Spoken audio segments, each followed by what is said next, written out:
Os 3 campos de concentração em Auschwitz estiveram operativos por menos de 5 anos. Esse curto período foi suficiente para que 1.100.000 homens, mulheres e crianças perdessem suas vidas das piores maneiras imagináveis. Aqueles que foram mortos a tiros poderiam se considerar sortudos.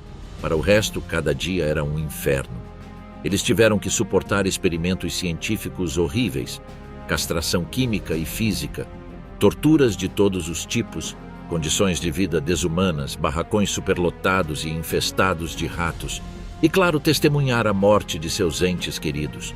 Havia quase 1.000 campos de concentração distribuídos pelo território controlado pelo Terceiro Reich, mas nenhum como Auschwitz. Esta é a história do mais infame e mortal dos campos de concentração nazistas durante a Segunda Guerra Mundial. Bem-vindos ao The Marshall Memoirs. Coração das Trevas. O que era Auschwitz? Quando as tropas do Exército Vermelho Soviético atravessaram os portões de ferro de Auschwitz, perto da moderna Cracóvia, na Polônia, ficaram horrorizadas com o que encontraram. Empilhados em barracões de tijolos vermelhos infestados de ratos, milhares de corpos que mal podiam ser chamados de pessoas estavam agonizando. Eles estavam vestidos em trapos, desnutridos, com frio, doentes, e muitos tinham marcas horríveis de tortura em seus corpos. A maioria estava tão fraca que não conseguia andar ou falar, e não podiam explicar exatamente o que estavam fazendo ali. Foi um espetáculo horrível.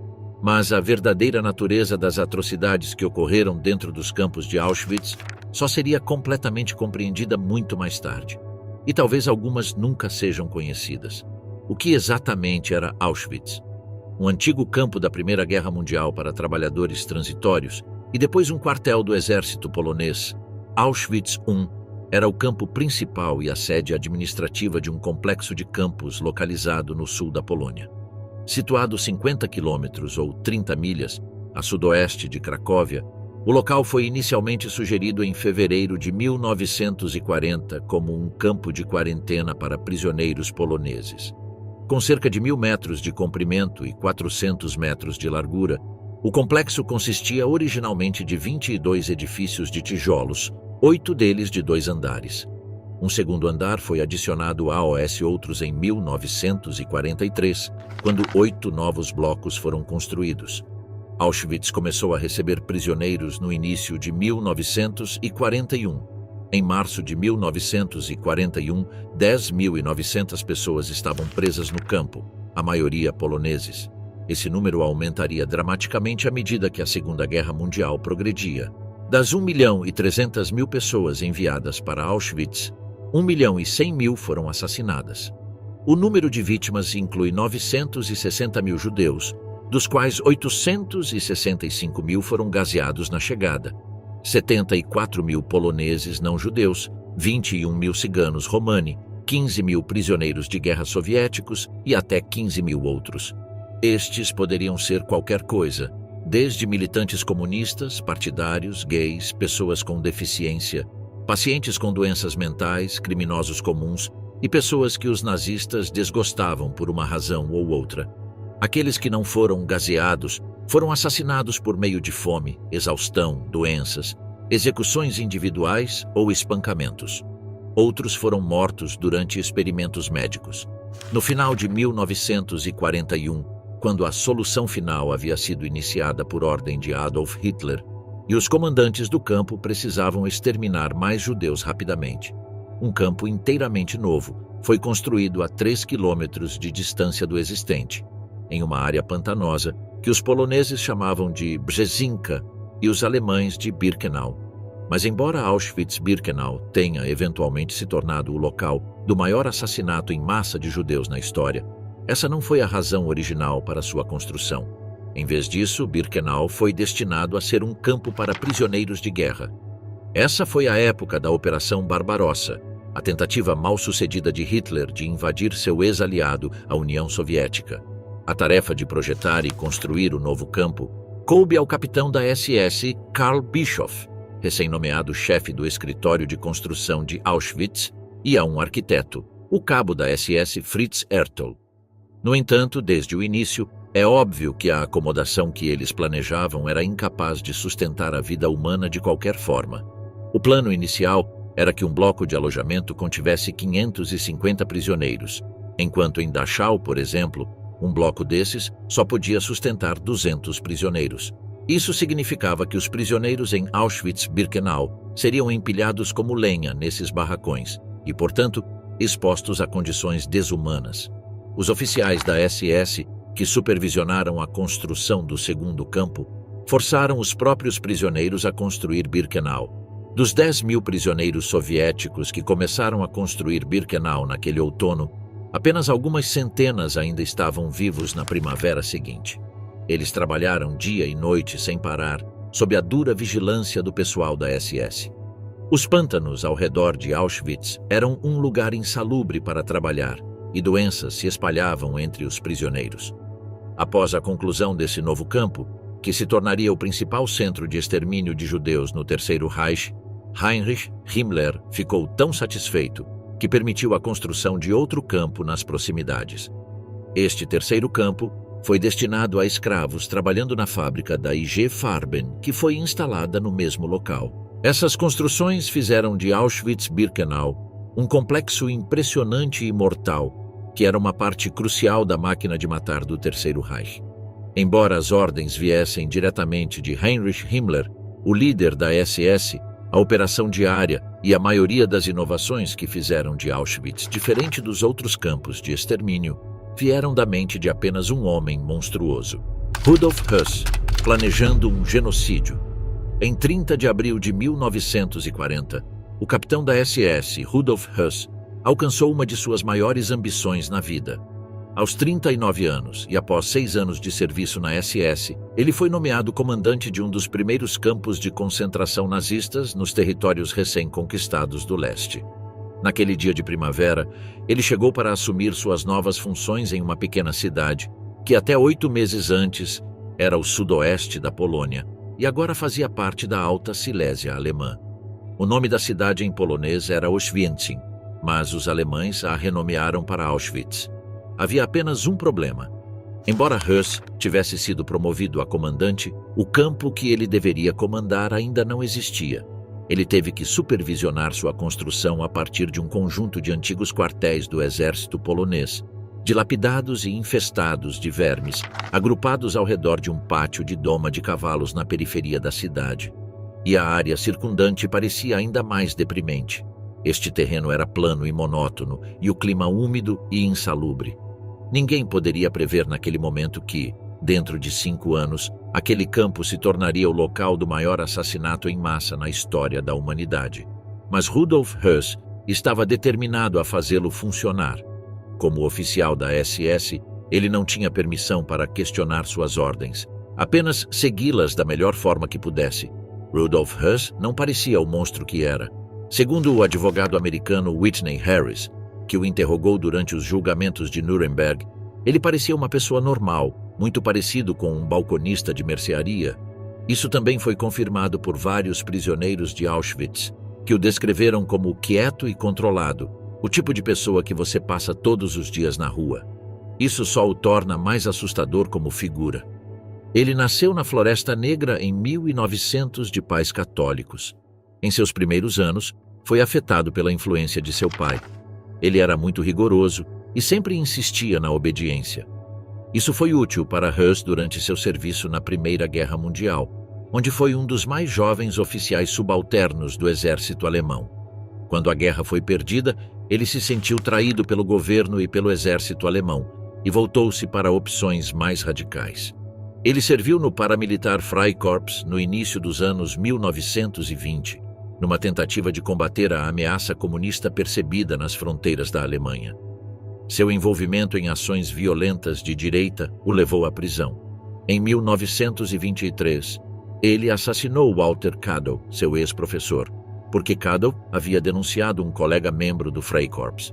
Höss foi condenado a 10 anos de prisão, mas foi libertado antecipadamente em 1928. Por isso, também, ele culpou uma conspiração judaica mundial internacional. Após sua libertação da prisão em 1928, Hus perseguiu outra das crenças nacionalistas de direita, a agricultura. Hus juntou-se a uma comunidade agrícola, conheceu a mulher que se tornou sua esposa e se estabeleceu para se tornar um fazendeiro. Então veio o momento que mudou sua vida. Em junho de 1934, Heinrich Himmler, chefe da polícia de Hitler, convidou Hus a abandonar a agricultura e se tornar um membro em tempo integral da SS, a força de elite que havia sido originalmente formada como guarda-costas pessoal de Hitler e, juntamente com outras funções, estava agora administrando os campos de concentração. Hus havia se juntado ao Partido Nazista em 1922 e conhecia Himmler há algum tempo. Ele aceitou o convite de Himmler e, em novembro de 1934, chegou a Dachau, na Baviera, para iniciar seu serviço como guarda de campo de concentração. Nos primeiros anos do Terceiro Reich, os campos de concentração destinavam-se a confinamento temporário e punição, mas ainda não eram concebidos como campos de extermínio. Dachau foi inaugurado logo após Hitler chegar ao poder em 1933, e os primeiros prisioneiros que entraram no campo, em março de 1933, eram principalmente opositores políticos dos nazistas. Na época, a existência de campos de concentração era normal, e de fato, os nazistas copiaram o modelo inventado pelos britânicos na África do Sul durante as guerras dos Boeres. Novamente, ninguém poderia antecipar a extensão da crueldade e da barbárie que se desenrolariam nesses mesmos campos. Hus, o mais cruel comandante de Dachau e Auschwitz. Os 3 anos que Hus passou em Dachau desempenharam um papel determinante na formação do caráter e da carreira de Hus. O regime em Dachau não era apenas brutal, mas também especificamente projetado para quebrar a vontade do prisioneiro. Lá, ele canalizou a violência e o ódio que os nazistas sentiam por seus inimigos em sistemas e ordem. Dachau é infame pelo sadismo físico praticado lá. Chicotadas e outras agressões eram comuns. Os prisioneiros podiam ser assassinados a sangue frio por guardas ou outros prisioneiros, e suas mortes sempre eram registradas como mortos enquanto tentavam escapar. Mas ainda assim, apenas uma minoria dos enviados a Dachau morreu lá. O verdadeiro poder do regime em Dachau não estava relacionado ao abuso físico, mas à tortura mental. A primeira inovação em Dachau foi que, ao contrário de uma prisão normal, o prisioneiro não tinha ideia de quanto tempo sua sentença duraria. Essa incerteza teve profundas consequências psicológicas e foi um fator importante no desgaste dos prisioneiros. Por causa disso, sozinha, sua vida no campo era um tormento. Somada a essa incerteza estava a forma como os guardas podiam brincar com a mente dos prisioneiros. Um dos melhores exemplos de como os guardas brincavam com os prisioneiros psicologicamente, em vez de puni-los fisicamente, era uma demonstração que costumavam fazer AOS prisioneiros. Os guardas apareciam nos blocos de prisão com uma corda longa, mas eles não a usavam para machucar os prisioneiros. Em vez disso, eles faziam uma demonstração da melhor maneira de amarrar um nó para que pudessem se enforcar. Então simplesmente deixavam a corda onde os prisioneiros estavam e iam embora. Os prisioneiros eram obrigados a manter seus barracões e roupas absolutamente meticulosos. Inspeções regulares pelos guardas da SS significavam que eles poderiam punir os prisioneiros pela menor infração, ou até mesmo por infrações imaginárias. Todos em um bloco podiam ser trancados e obrigados a ficar em silêncio e imóveis em suas camas por dias. Outra inovação que foi introduzida em Dachau, mas que logo se espalhou por toda a rede de campos de concentração, foi o sistema de capos. O sistema capo também desempenharia um papel importante na administração de Auschwitz.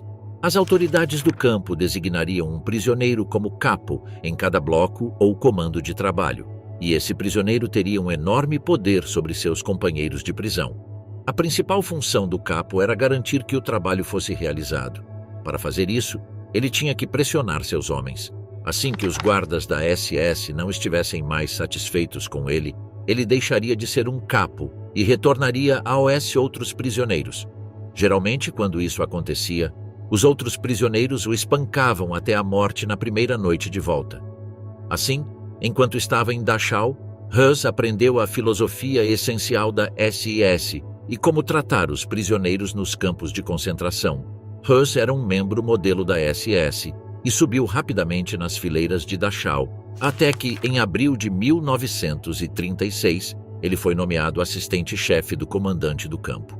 Então, em setembro de 1936, ele foi promovido a tenente e transferido para o campo de concentração de Sachsenhausen, onde permaneceu até sua elevação a comandante do novo campo de concentração de Auschwitz. Ele chegou ao seu novo destino na primavera de 1940, profundamente honrado pela responsabilidade que o próprio Himmler lhe havia dado. Ele agora se sentia pronto para enfrentar seu maior desafio, que era criar um campo de concentração modelo dentro do novo Império Nazista. O exército alemão havia invadido a Polônia em 1939, desencadeando a Segunda Guerra Mundial. Pouco antes disso, em agosto, Hitler e Stalin haviam assinado um pacto de não agressão. Então, após o início da guerra, a Polônia foi dividida entre a Alemanha e a União Soviética. Devido a essa divisão, mais de 2 milhões de judeus poloneses foram deixados na zona ocupada pelos nazistas do país. O destino deles estava agora nas mãos da SS e de Rudolf Höss. Primeiros dias de Auschwitz.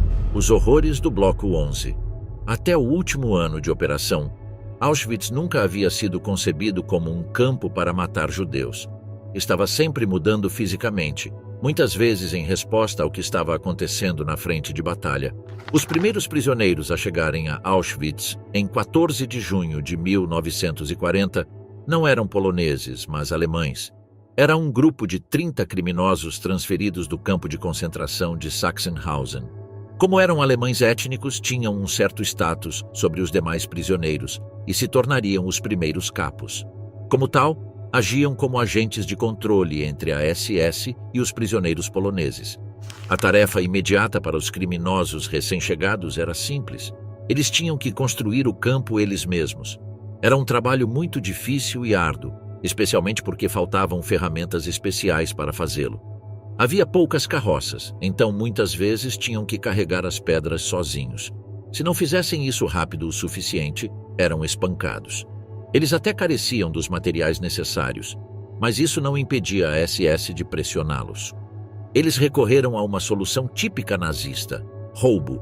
Os prisioneiros receberam marretas e começaram a demolir casas próximas que pertenciam a famílias polonesas. Eles pegavam materiais de construção como tijolos, tábuas e todos os tipos de madeira. Auschwitz era, do ponto de vista nazista, ainda uma espécie de rincão remoto no turbilhão da brutal reorganização da Polônia. Mas no outono de 1940, tudo mudou. Em setembro, Oswald Pohl, chefe do escritório de administração e economia da SS, inspecionou o campo e disse a Höss para aumentar sua capacidade. Ele explicou que a SS entraria no negócio. Mas isso não era um negócio usual. Himmler não queria formar uma empresa capitalista, mas uma série de empresas que operariam de acordo com as ideias filosóficas nazistas a serviço do Estado.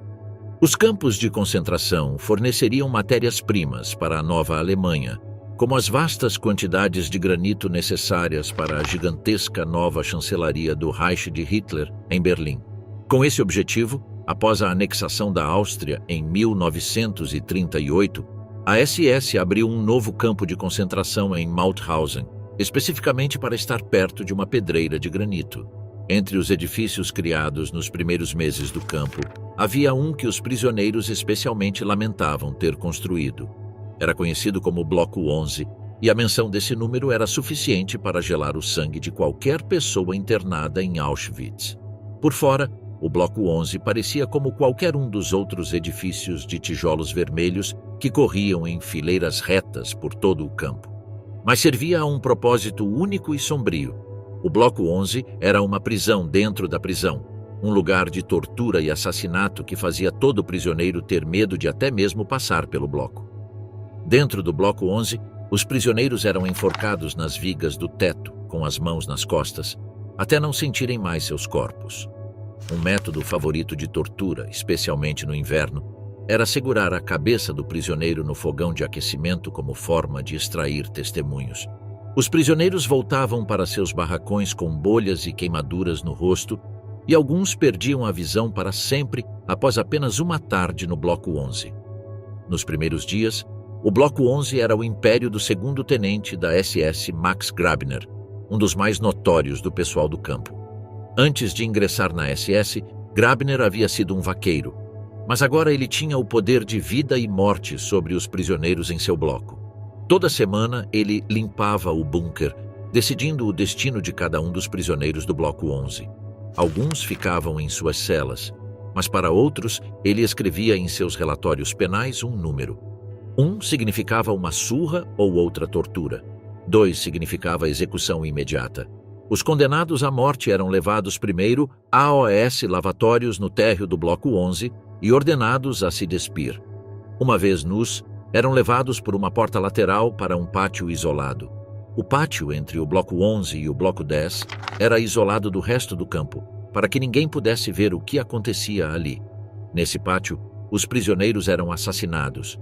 Eram levados para a parede de tijolos mais distante da entrada do bloco, e uma arma de pequeno calibre era colocada perto de suas cabeças por um carrasco da SS, que então puxava o gatilho. Como era a vida em Auschwitz? Originalmente, Auschwitz havia sido concebido como um campo de concentração de detenção, ou como os nazistas o chamavam, um campo de quarentena. Seu propósito era manter prisioneiros antes de serem enviados para outros campos de concentração no Reich. Mas em poucos dias, ficou claro que o campo funcionaria como um local de prisão permanente por si só. O campo de Auschwitz precisava prender e aterrorizar poloneses, numa época em que todo o país estava sendo reorganizado etnicamente. Assim, mesmo em sua primeira encarnação como campo de concentração, Auschwitz tinha uma taxa de mortalidade proporcionalmente mais alta do que qualquer campo normal no Reich. Dos 20.000 poloneses inicialmente enviados ao campo, mais da metade estava morta no início de 1942. Graças a isso, Auschwitz ganhou rapidamente a reputação de ser um lugar brutal. Qualquer prisioneiro do Terceiro Reich teria medo de morte se fosse enviado a Auschwitz. Os prisioneiros que chegavam ao campo eram enviados diretamente para as câmaras de gás ou para um centro de recepção perto do portão de entrada. Lá, eram tatuados, raspados, desinfetados e recebiam um uniforme de prisão listrado. Além do uniforme, os prisioneiros recebiam um triângulo colorido que tinham que costurar no uniforme. Criminosos recebiam triângulos roxos ou verdes, dependendo da gravidade de seus crimes. O triângulo de pano era vermelho para prisioneiros políticos, marrom para ciganos, rosa para homossexuais e preto para testemunhas de Jeová e para os chamados antissociais. Os judeus eram identificados por uma estrela de Davi amarela. Os primeiros prisioneiros a terem seu número de prisão tatuado foram prisioneiros de guerra soviéticos. Auschwitz foi o único campo de concentração onde os prisioneiros foram tatuados.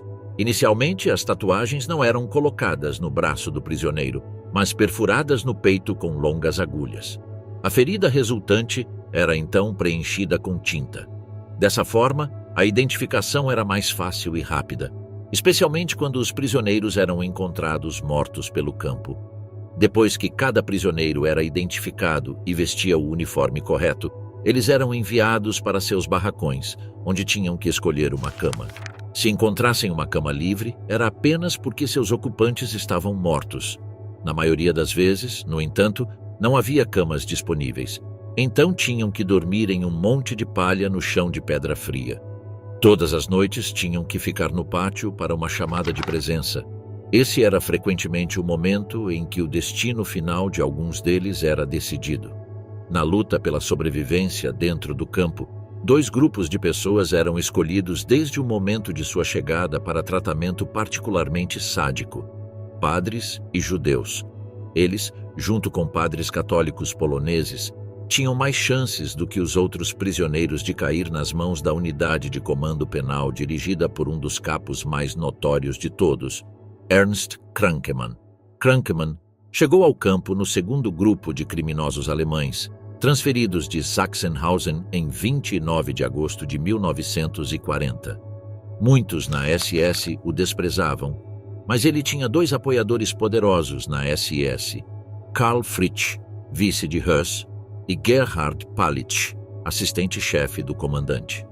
Palitsch foi preso em 1944 por roubar alguns dos itens pessoais dos prisioneiros e por agredir sexualmente uma prisioneira judia, o que foi codificado como contaminação racial, e era uma ofensa muito grave no Terceiro Reich. Krankemann, o capo, era enormemente gordo. Ele costumava sentar em cima do arnês de um grande rolo que era usado para nivelar o pátio de chamada no centro do campo. Como era um rolo muito pesado, e porque a maioria dos prisioneiros estava desnutrida, cerca de 20 pessoas eram necessárias para puxá-lo. Krankemann tinha um chicote e batia neles para que puxassem o rolo mais rápido. Uma noite, um dos prisioneiros caiu de joelhos e não conseguiu se levantar para continuar puxando o rolo. Então Krankemann ordenou que o resto do comando penal puxasse o rolo gigante sobre seu companheiro prostrado. A SS incentivava ativamente esse tipo de brutalidade e dava prêmios a Krankemann e outros capos na forma de uma porção adicional de sopa, pão ou cigarros. Morte S.A. I.G. Farben. Enquanto oficiais da SS e os poderosos capos realizavam os trabalhos sujos, empresários de terno e gravata eram igualmente responsáveis pela brutalidade que ocorria nos campos. Em maio de 1941, o Dr. Otto Ambros, do gigante conglomerado industrial conhecido como IG Farben, estava procurando um local adequado para uma fábrica de borracha sintética no leste.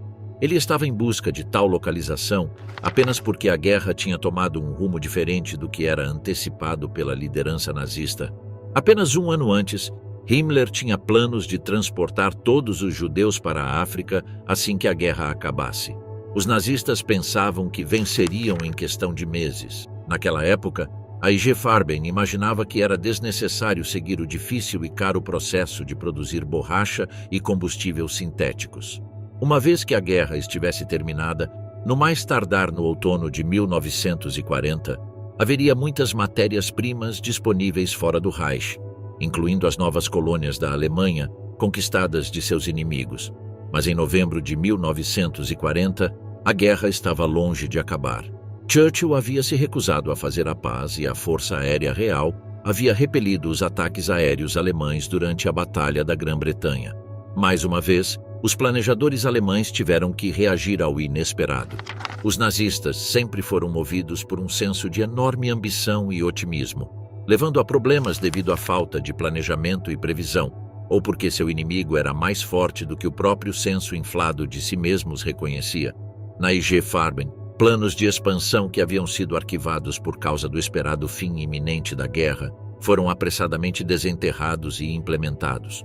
Embora não fosse uma empresa nacionalizada, a IG Farben era, no entanto, altamente simpática às necessidades e desejos da liderança nazista. O plano de 4 anos dos nazistas exigia a construção de uma planta de borracha sintética chamada Buna, no leste.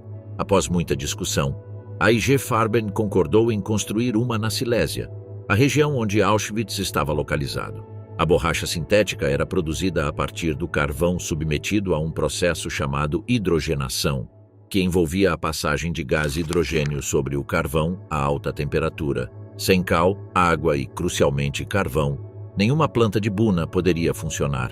Uma condição prévia necessária de qualquer local, portanto, era o acesso imediato a essas matérias-primas essenciais. Além disso, a IG Farben insistiu em haver uma infraestrutura de transporte e habitação desenvolvida na área ao redor de qualquer planta proposta. Depois de estudar mapas e planos, Otto Ambros acreditava ter encontrado um local adequado para a nova planta de Buna da IG Farben, cerca de 5 quilômetros a leste do campo de Auschwitz. Mas a proximidade do campo de concentração não foi um fator importante na decisão inicial de localizar a fábrica de Buna na área de Auschwitz. Isso porque a IG Farben estava mais interessada em usar os alemães étnicos recém-chegados como trabalhadores do que em depender exclusivamente de trabalho escravo. Mas, novamente, a maioria dos trabalhadores alemães aptos estava sendo enviada para os campos de batalha e poucos permaneciam disponíveis para trabalhar nas fábricas. Foi então que Otto Ambros voltou sua atenção para a mão de obra gratuita disponível em Auschwitz. Esse interesse da IG Farben transformou Auschwitz de um campo menor dentro do sistema da SS em potencialmente um de seus componentes mais importantes. Após visitar Auschwitz em 1941, Himmler anunciou despreocupadamente que o campo não conteria mais 10.000 prisioneiros, mas seria expandido para abrigar 30.000. Quando Höss protestou devido à falta de materiais, Himmler negociou que, se a IG Farben ajudasse na construção de barracões e fornecimento de materiais, Auschwitz seria capaz de fornecer trabalhadores.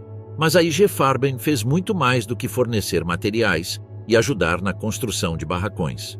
Como veremos a seguir, eles também foram os produtores do Zyklon B, um gás mortal que foi usado para fazer desaparecer contingentes inteiros de prisioneiros em minutos.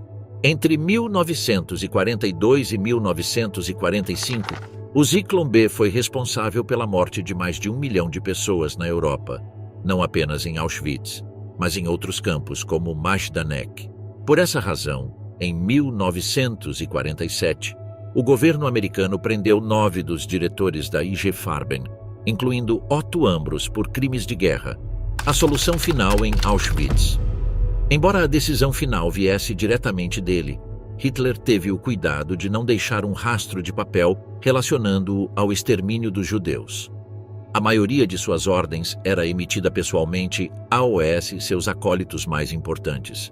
Em dezembro de 1941, em um encontro a portas fechadas com Heinrich Himmler, ele deu a ordem para exterminar todos os judeus por qualquer meio necessário.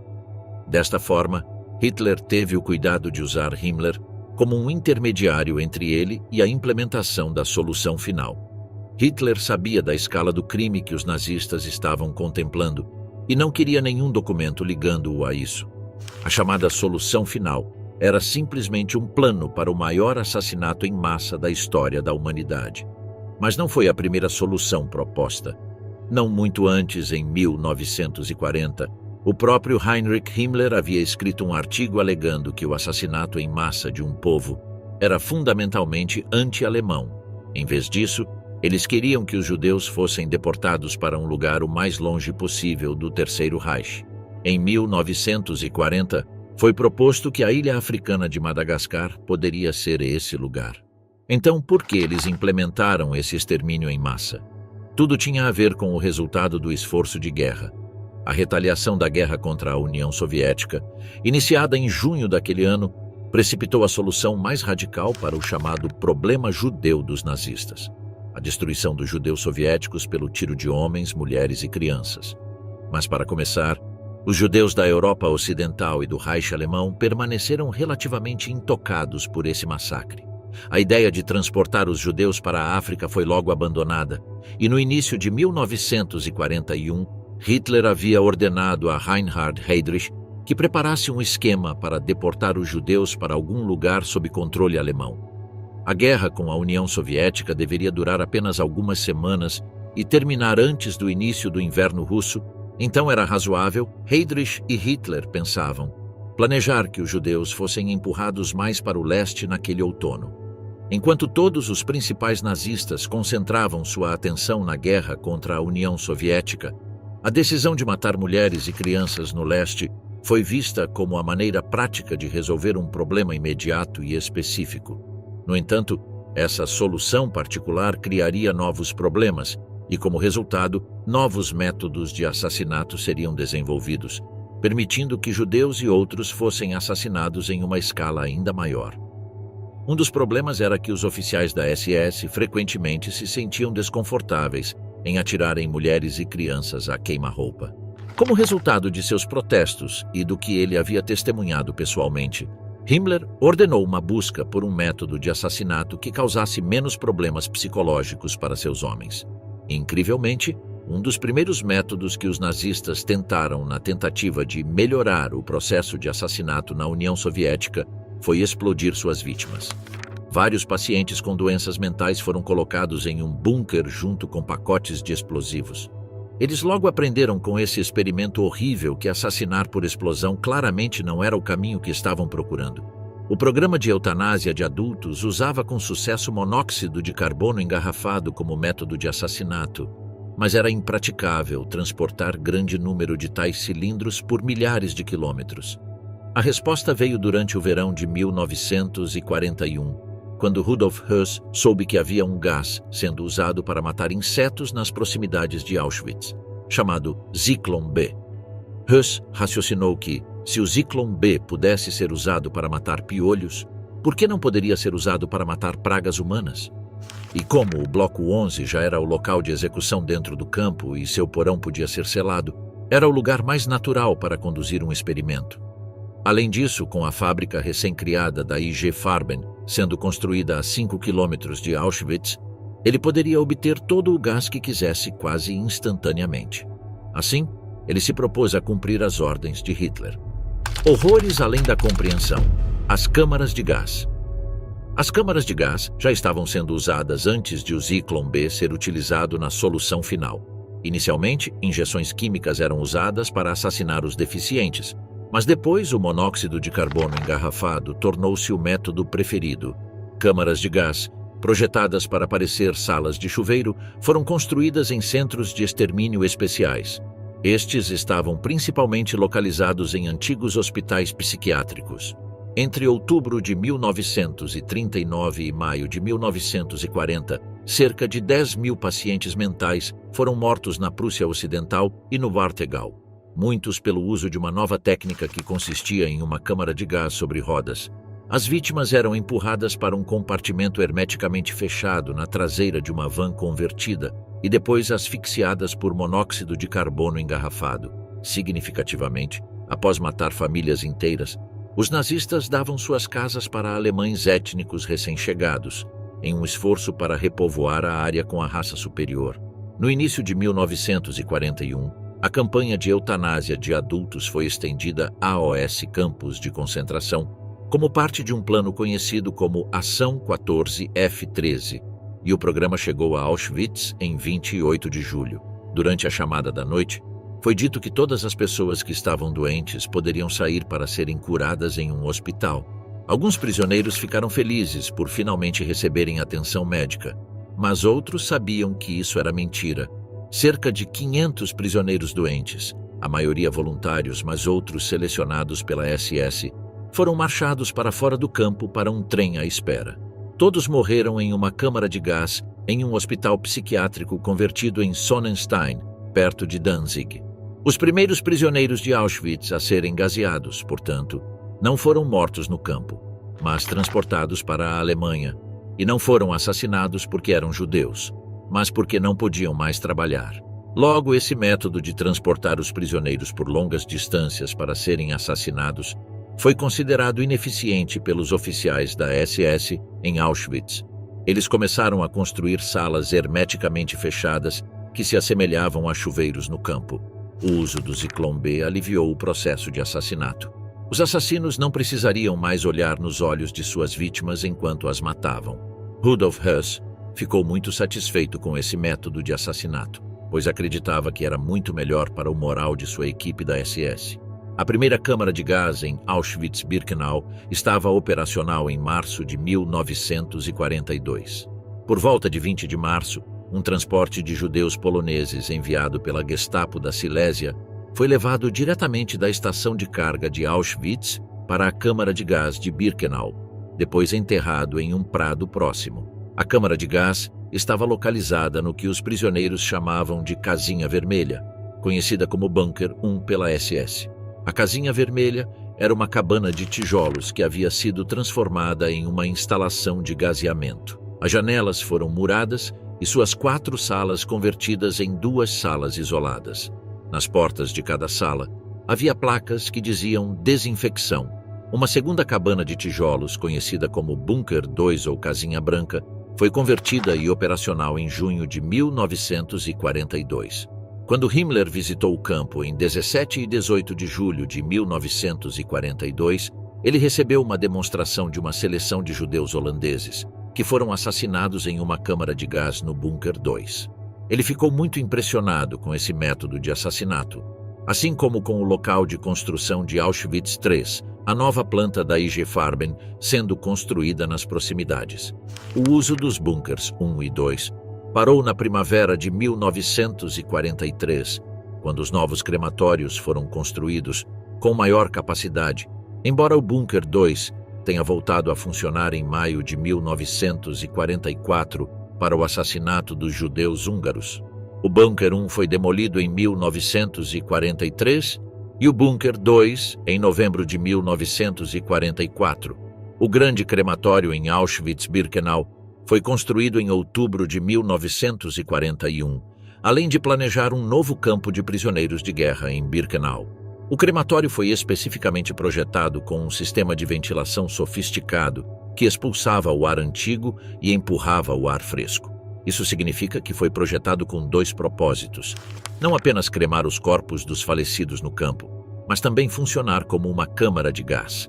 Em janeiro de 1945, quando o Exército Vermelho Soviético estava prestes a chegar ao campo, os nazistas usaram dinamite para explodir os crematórios e as casinhas, em um esforço para manter seus crimes escondidos do resto do mundo. Josef Mengele, o Anjo da Morte. Uma das coisas mais horríveis que aconteceram em Auschwitz foram os experimentos realizados em seres humanos vivos. E mais do que qualquer outro indivíduo, o Dr. Josef Mengele tornou-se sinônimo de Auschwitz.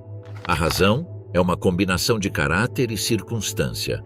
Caráter porque Mengele se deleitava no poder que possuía em Auschwitz e nas oportunidades de pesquisa desumana que o lugar oferecia, e circunstância porque ele chegou ao campo justamente quando os crematórios de Birkenau foram concluídos e Auschwitz estava prestes a entrar em seu período mais destrutivo. Em Auschwitz, Mengele realizou alguns dos chamados experimentos mais distorcidos e repugnantes da história da medicina. Ele tinha um interesse especial por crianças. Algumas delas gostavam dele porque ele trazia chocolate, uma iguaria que poucos podiam desfrutar nos campos de concentração. Alguns sobreviventes testemunharam que as crianças no campo geralmente chamavam Mengele de tio. Mas é claro, Mengele se comportava dessa maneira por uma razão. Essas crianças não eram nada para ele, além de matéria-prima para seus experimentos. Uma das principais áreas de interesse de Mengele era o estudo de gêmeos, pois ele havia se especializado anteriormente no campo da biologia hereditária. O boato no campo era que ele estava tentando entender as circunstâncias exatas em que nascimentos múltiplos ocorrem e, portanto, queria realizar pesquisas que eventualmente permitissem que as mulheres no Reich tivessem mais filhos mais rapidamente. Isso, no entanto, nunca foi confirmado pelo próprio Mengele. Crianças gêmeas eram pouco mais que cobaias para Mengele. Sempre que ele recebia notícias de que crianças gêmeas haviam sido trazidas para o campo, ele pedia que ninguém as tocasse além dele. É claro que, com as condições de vida horríveis existentes no campo, muitos morriam sem necessidade de intervenção da SS. Nesses casos, quando um gêmeo morria, o sobrevivente era imediatamente levado ao laboratório de Mengele, onde ele o matava com uma injeção no coração. Depois disso, ele podia realizar autópsias comparativas e anotar os resultados. Em seus escritos, ele nunca reconheceu que a morte do segundo gêmeo era obra dele, mas sim alegou que teve a sorte de as duas crianças terem morrido ao mesmo tempo. Mengele tinha permissão para fazer o que quisesse com os seres humanos no campo. Não havia restrição sobre o escopo ou a extensão do que ele chamava de experimentos médicos. Seu poder de torturar e assassinar em busca de sua própria curiosidade sádica era infinito. Ele experimentava não apenas com gêmeos, mas também com anões e prisioneiros com a forma de gangrena do rosto conhecida como noma, que era comum no campo cigano em Birkenau devido às condições terríveis em que eram mantidos. A maioria de seus sujeitos de teste morria durante os experimentos ou acabava horrivelmente desfigurada ou ferida. Surpreendentemente, Mengele era altamente respeitado antes de Auschwitz e era realmente um herói de guerra. Ele havia demonstrado bravura lutando no leste, resgatando 2 soldados de um tanque em chamas, e antes disso, ele havia levado uma vida relativamente comum na profissão médica, depois de estudar na Universidade de Frankfurt. Foram as circunstâncias de Auschwitz que trouxeram à tona o Mengele que o mundo conheceria. Ninguém que o conhecesse antes da guerra poderia prever o monstro em que ele se tornaria. Nos julgamentos de Nuremberg, seu nome surgiu com frequência, e foi então que seu apelido de Anjo da Morte se tornou conhecido em todo o mundo. No entanto, naquela época, ele já estava desaparecido. Quando a guerra terminou em 1945, Muitos oficiais e cientistas nazistas fugiram para a América, alguns para a Argentina, outros para o Brasil. Joseph Mengele estava ansioso para continuar seus experimentos genéticos no Novo Mundo, e o sul do Brasil era o lugar perfeito para isso, pois era isolado, não havia tratado de extradição entre o Brasil e a Alemanha, e já havia inúmeros alemães estabelecidos na área desde a década de 1930. Pouco se sabe sobre seus dias no Brasil, além de que ele morreu por volta de 1976. Trabalhadores de Auschwitz, monstros indescritíveis ou apenas seguindo ordens. Ao contrário de Mengele, Rudolf Höss permaneceu na Polônia e foi capturado pelos exércitos aliados. Em 7 de abril de 1946, Höss foi interrogado durante os julgamentos de Nuremberg pelo psicólogo americano, Dr. Gustav Gilbert. O Dr. Gilbert perguntou a ele se alguma vez havia recusado uma ordem que lhe foi dada. Ao que Höss respondeu que, como oficial da SS e por causa de todo o seu treinamento, a ideia de recusar uma ordem simplesmente não passava pela cabeça, independentemente do tipo de ordem que fosse. Ele alegou que foi forçado a obedecer ordens, não importando o que acontecesse. Mas a verdade é que Höss estava longe de ser um autômato.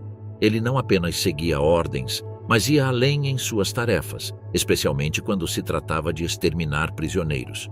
Durante os últimos 6 meses de 1941 e os primeiros 6 meses de 1942, Höss foi mais inovador, não apenas seguindo ordens, mas usando sua própria iniciativa para ajudar a aumentar a capacidade de extermínio de Auschwitz. Foi nesse ponto que ele descobriu o que o Zyklon B poderia fazer e começou a adaptar a casinha vermelha e a casinha branca para matar mais pessoas mais rapidamente. Segundo o historiador Lawrence Rees, que entrevistou um grande número de criminosos de guerra nazistas, eles nunca se arrependeram do que fizeram. O curso fácil para eles seria se esconder atrás da desculpa de que estavam agindo sob ordens ou que haviam sido doutrinados pela propaganda. Mas ele descobriu que a maioria deles agia exclusivamente sob sua própria convicção interna e não sentia a necessidade de dar desculpas. Na época, eles pessoalmente acreditavam que era certo atirar em judeus. As evidências sobreviventes mostram que esses casos eram comuns. Em Auschwitz, por exemplo, não há um único caso nos registros de um homem da SS sendo processado por se recusar a participar dos assassinatos, enquanto há muito material mostrando que o verdadeiro problema de disciplina no campo, do ponto de vista da liderança da SS, era o roubo. Os membros comuns da SS, portanto, parecem ter concordado com a liderança nazista de que era certo matar os judeus, mas discordavam da política de Himmler de não permitir que eles lucrassem individualmente com o crime. Um dos ladrões mais notórios em Auschwitz foi Gerhard Palitsch, que acabou sendo disciplinado por esse crime. No entanto, sua punição não foi tão severa, principalmente porque Höss o respeitava, já que ele era um dos assassinos mais cruéis de Auschwitz. Palitsch, repetidamente, afirmava aos membros da SS que era responsável por atirar em cerca de 25 mil pessoas na nuca. Ele dizia às meninas para correrem ao redor de um pátio fechado e atirava nelas, matando-as como coelhos. Em outras ocasiões, ele arrancava uma criança dos braços de sua mãe e esmagava sua pequena cabeça contra uma parede ou uma pedra. Um prisioneiro testemunhou durante os julgamentos de Nuremberg ter visto pessoalmente Palitsch assassinar uma família de 5 pessoas. Segundo o testemunho, a mãe segurava seu filho mais novo, que era um bebê, bem junto ao peito. Palitsch atirou primeiro na cabeça do bebê. Depois, Palitsch atirou na criança que estava entre seus pais. O homem e a mulher permaneceram imóveis como estátuas. Então, Palitsch agarrou a criança mais velha, jogou-a no chão e, de pé sobre suas costas, atirou na nuca. Depois disso, ele atirou primeiro na mulher e depois no homem. Cerca de 6.335 pessoas trabalharam para a SS em Auschwitz ao longo da existência do campo. 6.161 deles eram homens, mas havia várias enfermeiras e funcionárias trabalhando no campo em diferentes momentos. No auge, em janeiro de 1945, 4.480 homens da SS e 71 mulheres da SS trabalhavam em Auschwitz. Esse número elevado provavelmente se deve à logística de evacuação do campo. Nem todos os que trabalhavam no campo eram criminosos de guerra, mas é claro que todos sabiam exatamente o que acontecia dentro dos barracões, nos pátios e nas câmaras de gás. Apenas alguns deles foram capturados, incluindo Rudolf Höss, que foi enforcado em 1947 nas dependências do mesmo campo que ele uma vez governou. A dor e a tristeza da libertação de Auschwitz. Em 20 de janeiro de 1945, foram dadas ordens para exterminar a população restante em Auschwitz, pois o Exército Vermelho estava se aproximando. Durante os 7 dias seguintes, unidades especiais da SS assassinaram cerca de 700 prisioneiros em Birkenau e subcampos próximos. Quase 8.000 outros prisioneiros escaparam da morte porque o Exército Vermelho estava avançando rapidamente em Auschwitz e os membros da SS estavam mais preocupados em salvar a si mesmos do que em seguir ordens. Logo depois, os tiros cessaram e, em 27 de janeiro, soldados do Exército Vermelho da Primeira Frente Ucraniana chegaram ao complexo. Eles encontraram cerca de 600 prisioneiros vivos no campo de trabalho escravo ao lado da planta de Buna da IG Farben, quase 6.000 em Birkenau e pouco mais de 1.000 no campo principal de Auschwitz. Aqueles que permaneceram nos campos estavam em piores condições.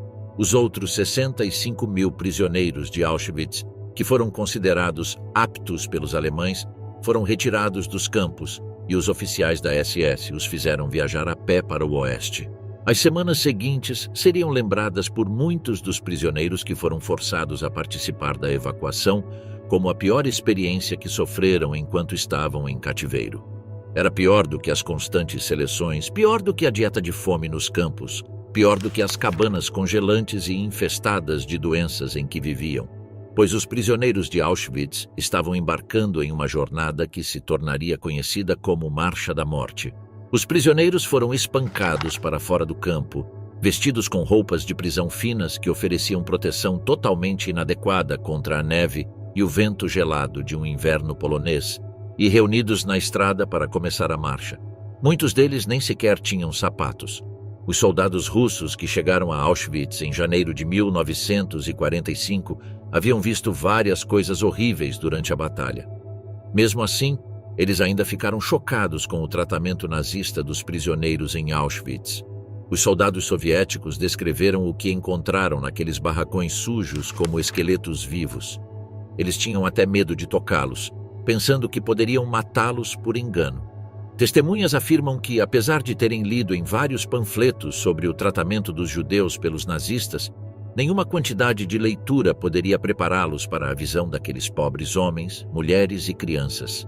Assim que chegaram, as forças libertadoras, assistidas pela Cruz Vermelha polonesa, tentaram ajudar os sobreviventes, organizando cuidados médicos e alimentos. Os hospitais do Exército Vermelho cuidaram de 4.500 sobreviventes. Também houve esforços para documentar o campo, com fotografias e filmes sendo feitos. Esta foi uma tarefa difícil, pois a maioria dos sobreviventes estava fraca demais para ser movida e precisava ser tratada no local. Ainda em junho de 1945, havia 300 sobreviventes no campo recebendo tratamento médico. Enquanto isso, dezenas de milhares de prisioneiros estavam caminhando em direção a Dachau e Loslau, nas piores condições imagináveis. Esta foi a maior e mais notória das marchas da morte. Em 12 de janeiro, o exército soviético iniciou sua ofensiva final cruzando o rio Oder na Polônia ocupada. Eles estavam tão perto de Auschwitz que o fogo de artilharia podia ser ouvido dos campos. Em 17 de janeiro, foram dadas ordens para evacuar o campo de concentração de Auschwitz e seus subcampos. Os 65.000 prisioneiros evacuados dos campos de Auschwitz foram forçados a marchar 63 quilômetros, ou 29 milhas, para o oeste, até um depósito de trens na região de Loslau. Temperaturas de 20 graus Celsius negativos ou 4 graus Fahrenheit negativos, e menores foram registradas na época dessas marchas. Alguns residentes da Alta Silésia tentaram ajudar os prisioneiros em marcha. Durante as marchas, alguns dos próprios prisioneiros conseguiram se separar do grupo e correr para a liberdade, mas muitos que tentaram isso foram baleados pelas costas. Pelo menos 3.000 prisioneiros morreram antes de chegar a Gleiwitz. Calcula-se que, no total, entre 9.000 e 15.000 prisioneiros morreram nas marchas da morte saindo dos campos de Auschwitz, e aqueles que sobreviveram foram então colocados em trens de carga e enviados para outros campos mais profundamente no território controlado pelos alemães. Eles teriam que suportar mais alguns meses de sofrimento até que os últimos campos de extermínio fossem libertados em abril de 1945. O aniversário da data da libertação de Auschwitz é reconhecido pelas Nações Unidas e pela União Europeia como o Dia Internacional da Memória do Holocausto. Memoriais são realizados todos os anos em 27 de janeiro desde 2005, quando a Assembleia Geral das Nações Unidas aprovou a data. Como o notável escritor e sobrevivente de Auschwitz Primo Levi afirmou, os verdadeiros horrores de Auschwitz nunca serão totalmente conhecidos. Isso porque aqueles que os sofreram não puderam sobreviver. A punição daqueles que viveram para contar suas experiências em Auschwitz foi leve em comparação, pois às vezes colaboraram com a SS. A história completa de Auschwitz durou menos de 5 anos, mas nesse curto período viu a morte de mais de 1 milhão de pessoas e a destruição das vidas de milhões de outras. Contar essa história é a nossa maneira de lembrar as vidas perdidas e é uma homenagem às vítimas inocentes de um regime criminoso. Seu sacrifício nunca será esquecido.